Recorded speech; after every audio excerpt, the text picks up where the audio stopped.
तो hello guys, आइए आज के वीडियो में हम लोग पढ़ने वाले हैं प्रोनाउन के बारे में। ठीक है, इससे पहले आपसे छोटी सी रिक्वेस्ट ये है कि आप लोग अगर नाउन का वीडियो नहीं देखे होंगे तो उसको सबसे पहले देखिएगा, क्योंकि ये सब जितने भी है ना सब आपस में इंटर रिलेटेड है। जब आप नाउन नहीं पढ़िएगा तो ये नहीं पढ़िएगा। तो मेरा डिस्क्रिप्शन में लिंक होगा, आप उसे जाकर चेकआउट कर सकते हैं और वो देखेंगे। उसके बाद अगर ये देखेंगे तो 100% मैं आपको वादा करता हूँ कि आपको समझ में आएगा। ठीक है, तो चलिए प्रोनाउन स्टार्ट करते हैं। आज का हमारा टॉपिक है तो प्रोनाउन का हिंदी देख लीजिए होता है सर्वनाम। हालांकि मैं पिछले वीडियो में पार्ट्स ऑफ स्पीच में भी ये सब बताया है। ठीक है, हल्का सा रिकॉल मैं करता हूँ। ठीक है, तो चलिए अब प्रोनाउन का डिफिनेशन की अगर बात करें तो pronoun is a stand for noun. Means क्या होता है, प्रोनाउन उसको कहते हैं जो नाउन के बदले में आता है। एकदम सिंपल है, स्टैंड। ठीक है, यानी बदले में, जो नाउन के बदले में आता है। अब देखिए कुछ एग्जाम्पल से हम लोग समझते हैं, इजी होगा। देखिए सीता इज माई फ्रेंड। ठीक है, यहाँ पर क्या कह रहा है कि सीता मेरी दोस्त है। ठीक है, फर्स्ट है लाइन हमारा। सेकंड क्या है, सूर्या इज गुड प्लेयर। ठीक है, यहाँ पर दो हमारा सेंटेंस दिया हुआ है। अगर उसको हम रीअरेंज करके बनाए हैं तो सी इज माई फ्रेंड है। ठीक है, और नीचे क्या है, सी ही इज गुड प्लेयर। तो यहाँ पर देखिए जो सीता है और सूर्या है, ठीक, दो यहाँ पर क्या है, सबसे पहले सीता है और सूर्या है। ये क्या है, प्रोनाउन है या नाउन है, आप बताइए। अगर मैं आपको याद कीजिए, नाउन में क्या बताया था, नाउन में बताया कोई भी नाम है तो वो नाउन है। तो सीता क्या है, एक लड़की का नाम है। सूर्या क्या है, एक लड़का का नाम है, एक प्लेयर का नाम है। ठीक है, तो यहाँ पर क्या हो गया, जो दोनों नाम है तो ये हमारा नाउन हो गया। ठीक है, जब नाउन हो गया तो नाउन के बदले में क्या आ रहा है, यहाँ पर सी आ रहा है। देख रहे हैं ना, सी आ रहा है और क्या आ रहा है, ही आ रहा है। तो ये नाउन के बदले में आ रहे हैं, तो इनको हम लोग क्या कहते हैं, इनको हम लोग प्रोनाउन कहते हैं। बस सिंपल था। अब चलिए जो हमारा प्रोनाउन है इंग्लिश की अगर हम बात करें तो उसको 10 भागों में बांटा गया है। ठीक है, उसको हम सभी को स्पेसिफिक वीडियो में पढ़ेंगे और कुछ स्पेशल एडवांस भी यहाँ पर हम लोग पढ़ेंगे। जैसे हम लोग पर्सन के बारे में पढ़ेंगे, केस के बारे में पढ़ेंगे। ठीक है, तो सबसे पहले जो हमारा है पर्सनल प्रोनाउन। ठीक है, पर्सनल प्रोनाउन है, फिर पोसेसिव प्रोनाउन है। ठीक है, उसके बाद रिफ्लेक्सिव प्रोनाउन है, इम्फेक्टिव प्रोनाउन है, डेमोस्ट्रेटिव प्रोनाउन है, इंडिफिनिट प्रोनाउन है, डिस्ट्रीब्यूटिव प्रोनाउन है, रेसिप्रोकल प्रोनाउन है, रिलेटिव प्रोनाउन है और लास्ट क्या है, इंट्रोगेटिव प्रोनाउन है। अब यहाँ पर आपको एक चीज़ नज़र आ रहा होगा कि सभी का मैं हिंदी नहीं लिखा हूँ, कुछ का ही हिंदी लिखा हूँ। इसलिए कुछ का हिंदी लिखा हूँ कि जो हमारा इंग्लिश में तो 10 प्रोनाउन होते हैं। ठीक है, लेकिन वहीं अगर हिंदी की बात करूँ तो हिंदी में जो सर्वनाम 6 होते हैं। ठीक है, इसलिए मैं 6 लिखा हूँ। अब देखिए अगर 10 यहाँ पर है और 6 यहाँ पर है, ये दोनों डिफरेंट क्यों होते हैं। बहुत सारे आपको केस ऐसे मिलेंगे कि इंग्लिश में कुछ और होते हैं और हिंदी में कुछ और होते हैं। ठीक है, तो जब मैं यहाँ पर 6 लिखा हूँ वही हिंदी में केवल पढ़ना होता है, इसमें कुछ एक्स्ट्रा हो जाता है। ठीक है, अब देखिए जो हमारा फर्स्ट है वो पुरुष।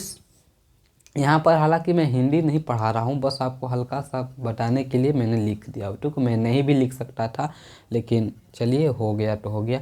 फर्स्ट जो हमारा है पुरुषवाचक है। ठीक है, पुरुषवाचक सर्वनाम है। सेकंड है निजवाचक सर्वनाम। ठीक है, थर्ड है अनिश्चयवाचक सर्वनाम, फिर निश्चयवाचक सर्वनाम, संबंधवाचक और प्रश्नवाचक। ठीक है, इन सभी को हम लोग पढ़ते हैं। उससे पहले मैं यहाँ पर आपको कुछ पढ़ाना चाहता हूँ, जो है पर्सन। पर्सन कितने होते हैं उसको अच्छे से हम लोग समझेंगे। ठीक है, तो उससे पहले क्या करता हूँ, मैंने अभी प्रोनाउन आपको पढ़ा दिया। मैं वीडियो के बीच में आपसे रिक्वेस्ट करना चाहता हूँ कि अभी आप नए हैं मेरे चैनल पर तो लाइक करना है, सब्सक्राइब करना है और कमेंट करना है। और बहुत सारे दोस्तों को भी बताना है कि यहाँ पर आपको सभी चीज़ पढ़ाया जाता है। मैथ हो गया, रीजनिंग हो गया और इंग्लिश ग्रामर, तीनों सब्जेक्ट आपको पढ़ाए जाते हैं all classes and competitive exam के लिए भी। ठीक है, तो आपका जो घंटे है ना उसे ऑन रखना है, हमेशा इस पर वीडियो आता है। ठीक है, तो चलिए आगे बढ़ते हैं। चलिए अब देखते हैं इंग्लिश के अनुसार हमारे जो पर्सन होते हैं वो 3 प्रकार के होते हैं। ठीक है, इंग्लिश में फर्स्ट पर्सन होते हैं, सेकंड पर्सन और थर्ड पर्सन। ठीक है, चलिए हम लोग समझते हैं फर्स्ट पर्सन, सेकंड पर्सन और थर्ड पर्सन किसको कहते हैं। आसानी से हम लोग समझेंगे इसको। तो देखिए यहाँ पर आप लोग देख सकते हैं जो हमारा फर्स्ट पर्सन होता है, फर्स्ट पर्सन वो जनरली बोलने वाला होता है। ठीक है, जैसे मैं अभी बोल रहा हूँ। ठीक है, तो वो जनरली फर्स्ट पर्सन कहलाता है। और जो सुनता है, ठीक है, सुनता जैसे आप लोग सुन रहे हैं, आप लोग सुन रहे हैं तो वो हमारा सेकंड पर्सन हो गया। ठीक है, और थर्ड पर्सन की अगर मैं बात करूँ तो जो मैं यहाँ पर्सन की बात कर रहा हूँ, मीन्स प्रोनाउन के बारे में जो बात कर रहा हूँ ना, वो हमारा क्या हो गया, वो हमारा थर्ड पर्सन हो गया। ठीक है, मीन्स अगर the magnet the brain math की अगर मैं बात करूं, जो मैं हूं, वो क्या हो गया हमारा, वो हमारा फर्स्ट पर्सन हो गया, ठीक है। और जो आप है मीन्स व्यूअर हैं, ठीक है, वो व्यूअर क्या हो गया, वो हमारा सेकंड पर्सन हो गया, ठीक है। और जो प्रोनाउन है वो प्रोनाउन क्या हो गया हमारा, थर्ड पर्सन हो गया, ठीक है। जिसके बारे में हम लोग बात कर रहे हैं, फर्स्ट पर्सन जो जो बात करता हो, सेकंड पर्सन जो सुनता हो, थर्ड पर्सन जिसके बारे में बात किया जाए, ठीक है।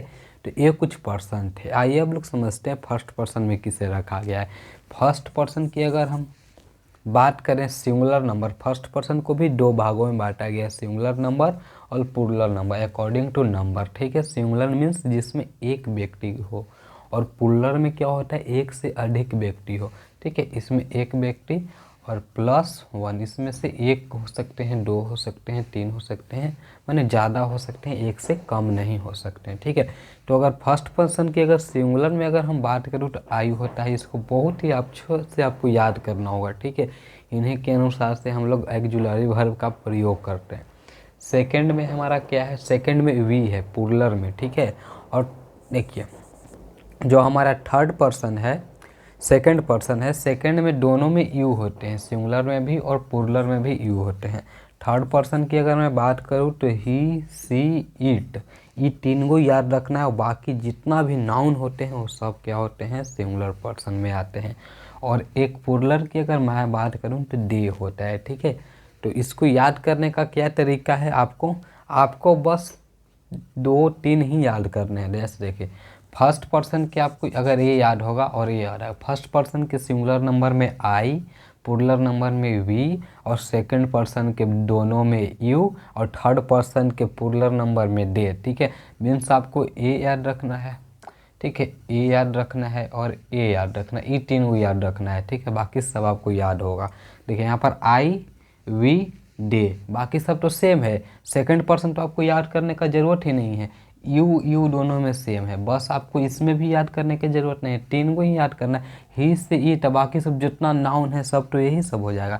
तो आपको क्या याद करना है, आई को याद रखना है, वी का याद रखना है और डे को याद रखना है, बाकी सब खत्म, ठीक है। तो उम्मीद करता हूँ ये आपको क्लियर होगा। आगे हम लोग चल रहे हैं, केस चलेंगे, ठीक है। केस के अनुसार कैसे प्रयोग किया जाता है उसका भी टेबल है, उसको भी याद रखना होगा। फर्स्ट टेबल ये था हमारा। तो अब चलिए हम लोग पर्सनल प्रोनाउन की तरफ बढ़ते हैं, ठीक है। तो पर्सनल प्रोनाउन किसे कहते हैं, जो हमारा पर्सन होता है उसी को हम लोग पर्सनल प्रोनाउन कहते हैं। यहाँ पर देख सकते हैं आप लोग पर्सनल किससे मिल के बना हुआ है, पर्सनल हमको मिला हुआ है पर्सन, ठीक है, पर्सन प्लस नल से मिल के बना हुआ है, ठीक है। इसी को तो हम पर्सनल प्रोनाउन कहते हैं। तो जो हमारा पर्सन है, जो कि मैं अभी कुछ देर पहले ही पढ़ा, ठीक है, तो वही सब जो मिल के होते हैं ना, उसी को हम लोग पर्सनल प्रोनाउन कहते हैं। जैसे आई भी एक पर्सन है, वी है, ही है, ठीक है, सी है, ही है, इट है एंड डे है, ये सब क्या है, ये सब हमारे पर्सन है, इसी को तो हम लोग पर्सनल प्रोनाउन कहते हैं, ठीक है। अब देखिए क्या होता है, इजी है ना, समझ में आया होगा, ठीक है। तो चलिए आगे बढ़ते हैं। इसमें कुछ नहीं है भाई, जो हमारा पर्सन है उसी को पर्सनल प्रोनाउन कहते हैं। अगर पर्सन आपका क्लियर हो, first person, second person, third person, उसी को तो हम लोग पर्सनल प्रोनाउन कहते हैं। यहाँ तक वही तो है, कुछ तो नहीं है नया, ठीक है। आगे देखिए, पर्सनल प्रोनाउन जो होते हैं केस वाइज चेंज होते हैं। केस कितने प्रकार के होते हैं, तीन प्रकार के केस होते हैं, ठीक है। फर्स्ट हमारा नॉमिनेटिव केस होता है, सेकंड हमारा पोसेसिव केस होता है, थर्ड हमारा ऑब्जेक्टिव केस होता है। तीन प्रकार के केस होते हैं और आगे भी इसलिए हम लोग पढ़ेंगे, ठीक है। आगे देखिए, अगर फर्स्ट नॉमिनेटिव केस की अगर हम बात करें तो नॉमिनेटिव केस, ठीक है, ये तीनों आपस में चेंज होते रहते हैं, ठीक है। यहाँ पर नॉमिनेटिव केस देखिए, उसमें प्रोसेसिव केस में एक एडजेक्टिव आता है और एक प्रोनाउन आता है, ठीक है। ऑब्जेक्टिव केस में होता है, जो हमारा ऑब्जेक्टिव केस होता है ना, ये हमेशा वॉइस बनाने में यूज होता है, इसका वॉइस बनाने में ज़्यादातर यूज होता है, ठीक है।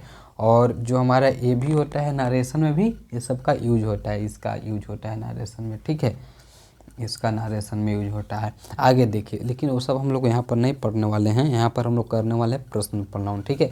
तो जो आई रहता है, आई चेंज होता है किस में, माई में चेंज होता है, एडजेक्टिव में। क्या, पोसेसिव एडजेक्टिव में जब हम किसी सेंटेंस को चेंज करते हैं तो आई हो जाता है माई में, और पोसेसिव प्रोनाउन में माइन हो जाता है, ठीक है। इस चार्ट को मैं समझा नहीं सकता, ठीक है, ये कोई समझने वाला चीज़ भी नहीं है, इसको आपको याद करना होगा, ठीक है। तो मैं ऐसे ही एक बार एक्सप्लेन कर देता हूँ, ठीक है। आई हो जाएगा माई में, माई से फिर माइन में हो जाएगा, यहाँ पर आप लोग मिलाते चलिएगा, ठीक है। ऑब्जेक्टिव केस में मी हो जाएगा, ठीक है। वी हो जाएगा हमारा एग्जेक्टिव में आवर हो जाएगा, और प्रोनाउन में आवर्स हो जाएगा, और अस हो जाएगा हमारा ऑब्जेक्टिव में, ठीक है। फिर यू हो जाएगा आवर में, फिर आवर्स में, और यू में हो जाएगा। यू रिमेन सेम एट क्या, remain same in nominative case and remain same in objective case. दोनों में जो हमारा यू होगा ये सेम होता है, ये ध्यान रखने वाली है। यही तो होती है कारण कि जो हमारा ऑब्जेक्ट होता है वो सब्जेक्ट में जब हम लोग बदलते हैं वॉइस में तो सेम होता है, ठीक है। अब देखिए ही जो होता है वो हीज में चेंज होता है, हीज भी रिमेन सेम रहता है इन दोनों में, ठीक है। एग्जेक्टिव और प्रोनाउन में दोनों में सेम रहता है, कब, पोसेसिव केस में, ठीक है। और जो ऑब्जेक्टिव होता है इसका हिम हो जाता है, सी जो रहता है हर हो जाता है, फिर हर हो जाती है, ठीक है, फिर हर हो जाता है, ठीक है। फिर यहाँ पर देख सकते हैं ये दोनों आपस में सेम रहता है, ठीक है। इट्स जो रहता है इट्स हो जाता है, फिर नहीं इसका कोई चेंज नहीं होता है, मीन्स होता ही नहीं है प्रोनाउन में इसका इट्स का कुछ भी मीन्स। और जो हमारा नॉमिनेटिव केस में क्या, ऑब्जेक्टिव केस में क्या हो जाता है, इट्स हो जाता है। लास्ट डे, डे क्या हो जाता है, देयर हो जाता है, देयर्स हो जाता है, और डेम हो जाता है, ठीक है। अब यहाँ पर ध्यान दीजिए जो हमने आपको पढ़ाया, ठीक है, उसके बाद यहाँ पर क्या हमारा पर्सनल प्रोनाउन का एक कुछ देख लीजिए कि क्या केस वाइज चेंज होता है। लेकिन चलिए इसको हम कुछ एग्जाम्पल समझते हैं। जो फर्स्ट हमारा एग्जाम्पल है क्या है, यहाँ पर ध्यान दीजिएगा। First, this is my book, ठीक है, यह मेरा बुक है। हिज फादर इज टीचर, मैंने उसके पिता क्या है, टीचर हैं, शिक्षक हैं। दोज आर योर बुक्स, ये सब तुम्हारे बुक हैं, ठीक है। वे सब कह सकते हैं, वे सब होता है, हाँ, वे सब तुम्हारे बुक हैं, ठीक है। और इट्स लेग और ब्रोकन, इसका लेग जो है टूट गया, ठीक है। तो ये सब कुछ हमारे एग्जाम्पल थे। तो उम्मीद करता हूँ हमारा पर्सनल प्रोनाउन क्लियर होगा। अब सेकेंड में हम लोग पढ़ेंगे क्या, पोसेसिव प्रोनाउन, ठीक है। तो चलिए स्टार्ट करते हैं उसको।